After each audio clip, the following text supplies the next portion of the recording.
It was great when it all began. Oh, buongiorno, scusate, finisco le faccende di casa e sono da voi. Ma qui c'è veramente da togliere la crosta degli anni. Altro che metto via, da qualche parte. Torno subito.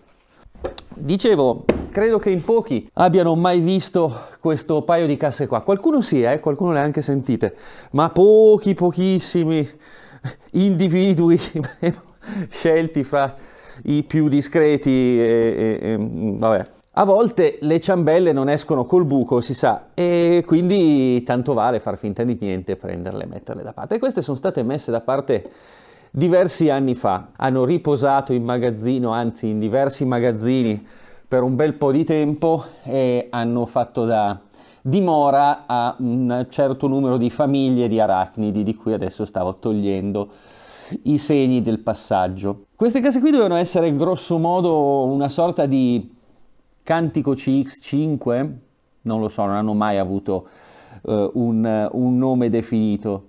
Io ho sempre questa questione irrisolta di voler fare le casse piccole.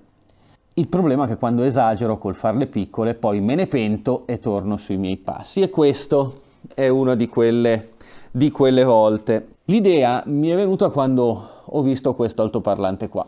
Questo qui è il fratellino piccolo dell'altoparlante delle CX8 monitor, delle CX8 da pavimento. È sempre un B&C, è un 5 pollici CX8, CX5, non so se avete capito il calambur, magneti in ferrite per il woofer e un bel magnetino in neodimio per il driverino delle medio-alte, che qui medie non sono neanche tanto, e diciamo ecco per il tweeterino esteso a tromba. Insomma un altoparlantino veramente molto affascinante. Chiaramente un 13 cm i bassi non li ha, a meno di non fare dei salti mortali con l'accordo come si fa normalmente per i mini diffusori, e quindi sappiamo già cosa viene fuori. Io quel tipo di funzionamento nei diffusori, soprattutto nei miei, non lo posso proprio sopportare, mi sembra veramente la negazione del buon senso, e quindi la decisione successiva più ragionevole era di fare un 3 vie, e così ho fatto. Difatti qui sotto c'è la terza via. Questo altoparlante è la versione con bordo in gomma del woofer delle CX8 da pavimento. Usare la versione con bordo in tela in questa cassa non era consigliabile, non era facilmente accordabile, per cui ho optato per questo che, ahimè sul serio, ma si capirà dopo, è anche meno efficiente. E questa scelta della minore efficienza sul woofer è stata una scelta anche obbligata dal fatto che chiaramente il piccolo coassiale da 5 pollici non era un esempio di alta efficienza. Sì, il tweeterino a compressione, come al solito, è un oggettino piuttosto efficiente che arriva sui 100 dB, ma il nostro limite era la membrana del woofer, che più di 89 dB non riesce a dare. La scelta è ricaduta su un woofer che lavorasse al pelo dei 90 dB di efficienza.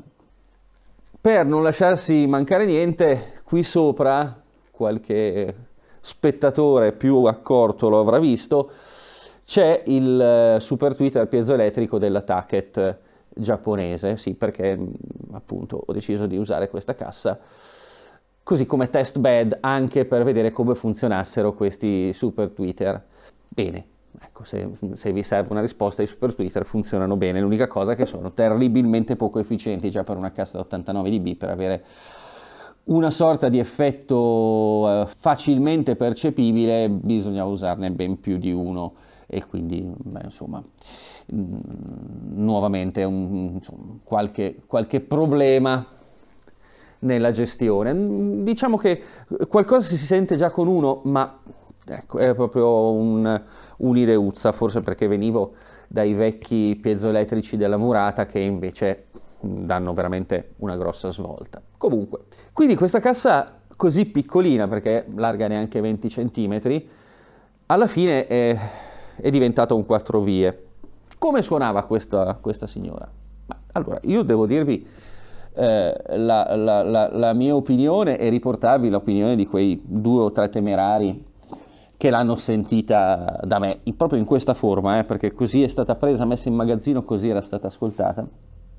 E devo dire, i pareri erano tutti molto più che confortanti, ecco. Qual era il problema? Ve l'ho detto, purtroppo non si riusciva a tirar fuori efficienza da questo medio, quantomeno con questo altoparlante. Non sono comunque riuscito a andare oltre il pelo dei 90 dB. E come ci sono riuscito? Beh, quello che vedete qui è l'altoparlante di serie, quello che esce dalla fabbrica, dalla BEC, esce così. Se volete vi dico anche come si chiama questo signore. 5 FCX 448, ok? È lui, è questo, è quello che è servito per tutte le prove preliminari. E questo che ho in mano invece è la versione fatta su misura, non dalla BEC, ma dal mio solito laboratorio che mi segue in queste opere pestilenziali. È la versione custom dello stesso altoparlante che abbiamo modificato per riuscire ad avere quella scintilla in più e per cercare disperatamente di salire oltre la soglia fatidica dei 90 dB di efficienza. Quindi via il parapolvere, alleggerita la membrana principale e montata una sospensione in tela al posto della sospensione in gomma. Così potete anche vedere come accidenti è fatto questo altoparlante. Vedete che il motore non manca e il twitterino a compressione è un vero twitterino a compressione, quindi nella più sana tradizione degli altoparlanti adottati da Cantico. Il problema, appunto, come vi dicevo, nessuna speranza di andare oltre gli 89 dB. Ed è un peccato, perché la gamma media di questo altoparlante non era veramente niente male. L'incrocio col woofer funzionava a dovere e effettivamente questa cassa era piccola. La classica colonnina da salotto buono dell'hi-fi, dove la moglie preferisce che non ci siano dei menhir piantati a caso in mezzo alla stanza. L'altezza del centro d'emissione dell'altoparlante principale, tutto sommato, finisce ad altezza d'orecchie d'uomo seduto sul sofà. Sì, perdonatemi la mancanza di neutralità sessuale nella mia affermazione, però dalle statistiche di quelli che guardano questi video, o meglio quello che mi dice YouTube, il 100% degli spettatori è un uomo, quindi a questo punto mi viene il terribile sospetto che nessuno dotato di una sensibilità diversa si dedichi a queste cose, per qualche motivo, non so. Comunque, lasciamo perdere. Diciamo ad altezza orecchie dell'ascoltatore, così abbiamo recuperato la faccia dinanzi al mondo. Ma il punto è come suonava questa cassa. A parte bene, perché l'ho fatta io e quindi ovviamente va bene, e questo lo dico per tranquillizzare tutti coloro che, colti da sindrome da complotto, commentano i miei video dicendo ma certo sei tu che parli delle tue cose, è ovvio che ne parli bene. Allora state tranquilli, sto parlando bene di questa cosa perché l'ho fatta io, ok? Se l'avesse fatta qualcun altro sarebbe una schifezza. Su questo datevi pace, è così. Ogni tanto ci vuole un disclaimer, perché sennò non possiamo andare avanti senza idioti che commentano a caso. Diciamo che da buon medio-alto coassiale la focalizzazione di questo signorino era, come al solito, molto molto molto buona. L'idea in effetti era di lasciare funzionare questo altoparlante sul range più alto possibile, cioè riuscire a tirare fuori quasi una CX8 con woofer, mettiamola così come concetto, quindi un coassiale lasciato più libero possibile in termini di filtraggio e un woofer che potesse entrare progressivamente al calare dell'efficienza dell'altoparlante principale. Quindi le caratteristiche dell'emissione coassiale sono state, per qualche motivo, mettiamola così, non per insomma merito di chi ha fatto il progetto, perché ovviamente è un complottista e parla solo bene delle sue cose. Quindi per puro caso, dicevo, il tipo di emissione, il tipo di ricostruzione della scena tipico, caratteristico degli altoparlanti coassiali è stato preservato, volontariamente, che ci crediate o no. Rispetto a un altoparlante di diametro più grande, chiaramente manca quell'efficienza, quella dinamica, che già nei confronti di una CX8 Monitor, tanto per parlare di cose conosciute, viene a mancare. Sono solamente 3 dB di differenza, non è tanto, però credetemi, passare da 92 circa a 89 circa, sì, abbondanti, ma siamo in quel range, purtroppo la differenza si sente. La gamma media non ha più quella vividezza, non ha più quella naturalezza, quella facilità di emissione che già nella CX8 Monitor si sente, e poi più in su, quindi CX8 da pavimento e poi le altre sorelle maggiori, viene fuori in maniera ancora più evidente. Stavo per dire prepotente, ma in realtà è il contrario, nel senso che è una caratteristica che viene fuori in maniera sempre più gentile man mano che si sale con il livello. Ecco, qui la gamma media non è brutta, non era brutta assolutamente, era molto bella, molto gradevole, ma mancava quella facilità all'introspezione, cioè quella facilità a mostrare dettagli. Vi prego, non confondiamo la presenza di dettaglio con l'esaltazione in gamma alta. Sto parlando della gamma media, quindi sto parlando di dettaglio, di rifinitura della gamma media, quindi tutte quelle caratteristiche dell'articolazione vocale, del timbro di certi strumenti, uno a caso, il violoncello ad esempio, ecco che con altoparlanti di efficienza più alta vengono fuori in maniera estremamente immediata, si sentono e basta, e si godono e basta, senza dover andare a cercare il dettaglio, o addirittura senza dover subire la fatica di ascolto di un tweeter tarato 6 dB sopra il midrange. A me spiace di non potervi far vedere le misure di certi famosi diffusori che ci sono in giro, quasi tutti peraltro, che adottano questo tipo di setup in maniera praticamente universale. Non posso misurare un diffusore con un sacco sopra per non farlo vedere, perché le misure sarebbero un pelino alterate, e quindi niente, mi spiace, rassegnatevi, continuerò a misurare e a farvi vedere solamente le mie cose, per quanto la cosa possa essere disturbante per qualcuno. Per quanto riguarda la gamma alta, invece, devo dire, non c'era veramente nulla da dire. Il driverino al neodimio, per quanto piccolino, per quanto versione in sedicesimi dei fratelli maggiori delle CX8 eccetera, fa decisamente il suo dovere. Dopo qualche piccolo ritocco, devo dire, era anche veramente molto molto molto carino. Per carità, stiamo parlando di un mini di un mini driver delle medio alte, veramente, però con caratteristiche assolutamente interessanti. Ripeto, dopo qualche piccola rifinitura, quello che ne usciva era veramente molto molto carino, molto interessante. Ecco, qui sotto, penzolante, abbiamo anche quello che resta del crossover che era stato imbastito intorno a questo diffusore.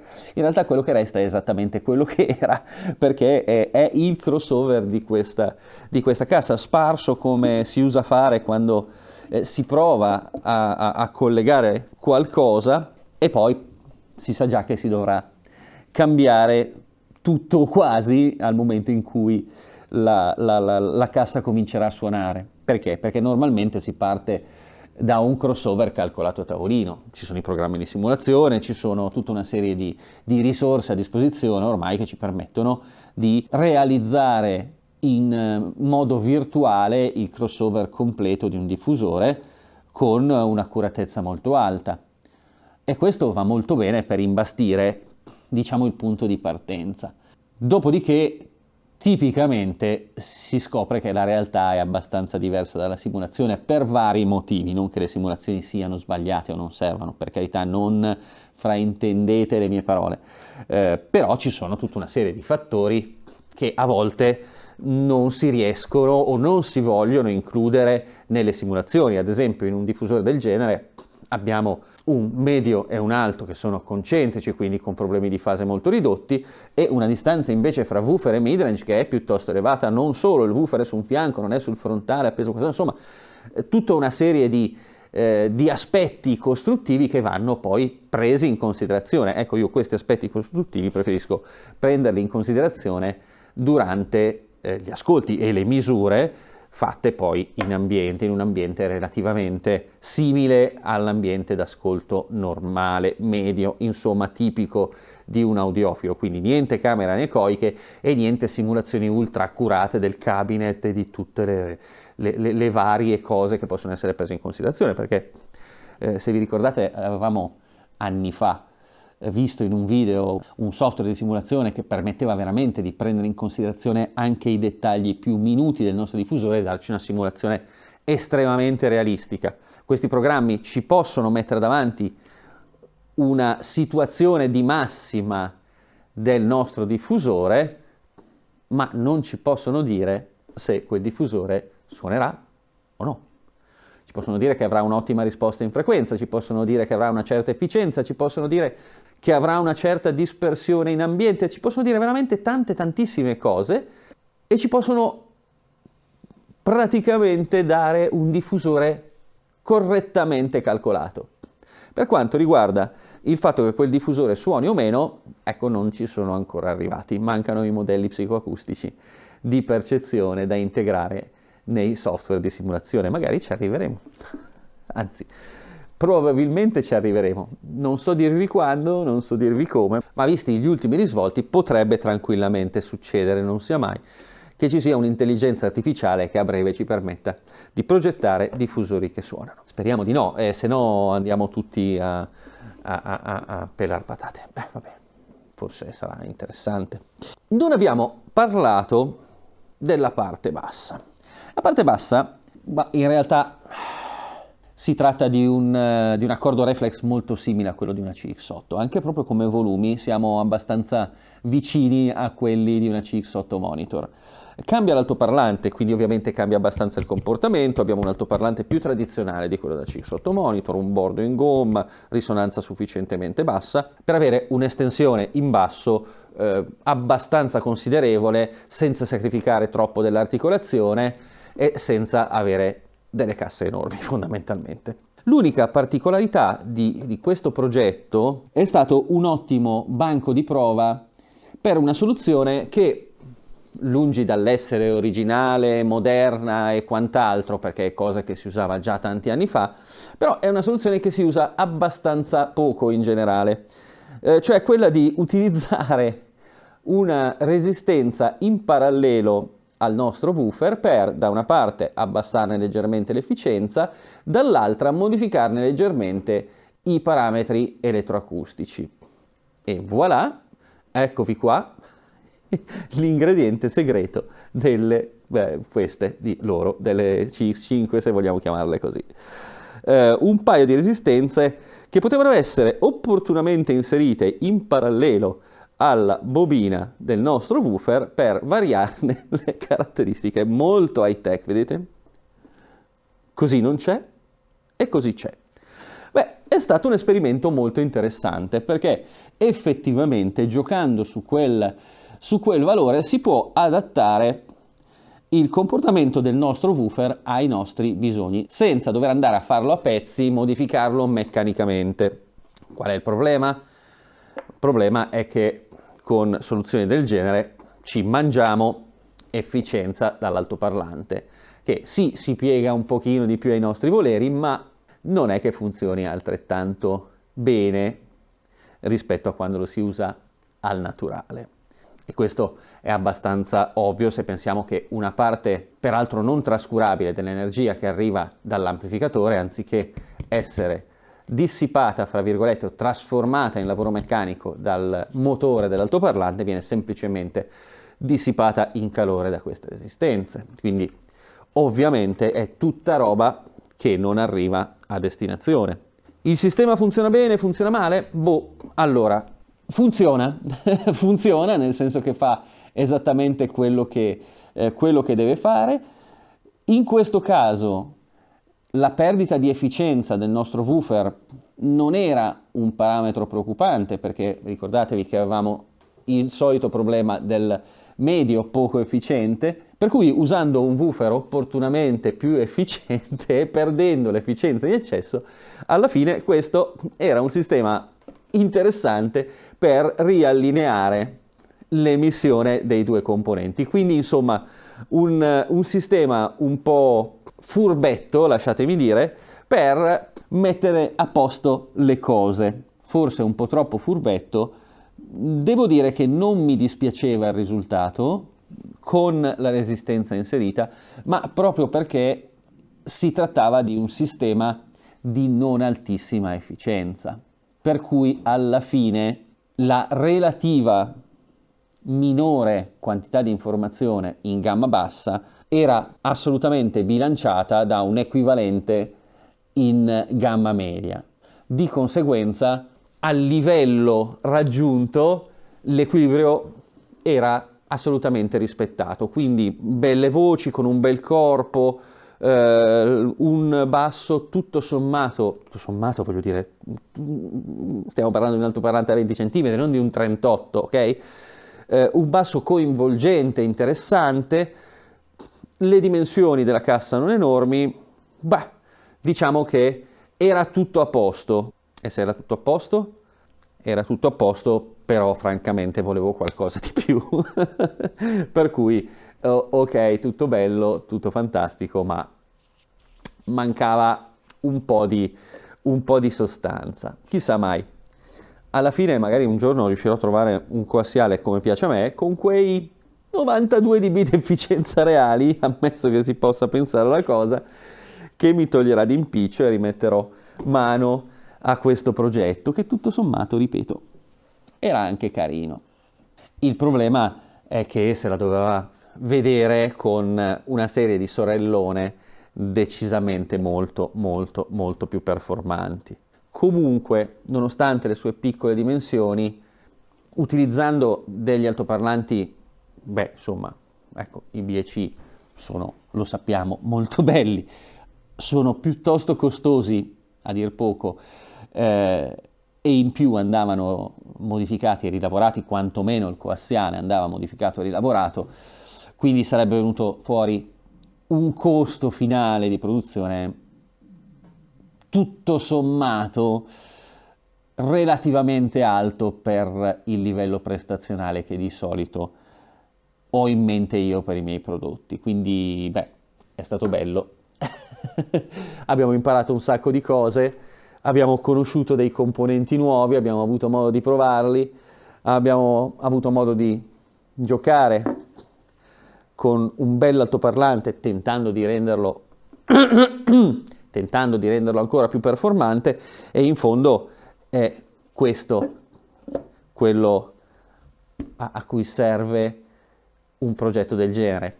Sperimentare qualche soluzione nuova, lasciarsi andare un pochino ai giochi di fantasia e accumulare informazioni, accumulare conoscenze e metterle lì nell'archivio per altri progetti, per progetti diversi. Alla fine queste sono solo 2 resistenze, ma è veramente interessante quello che si può fare con queste resistenze. Benissimo, l'abbiamo imparato.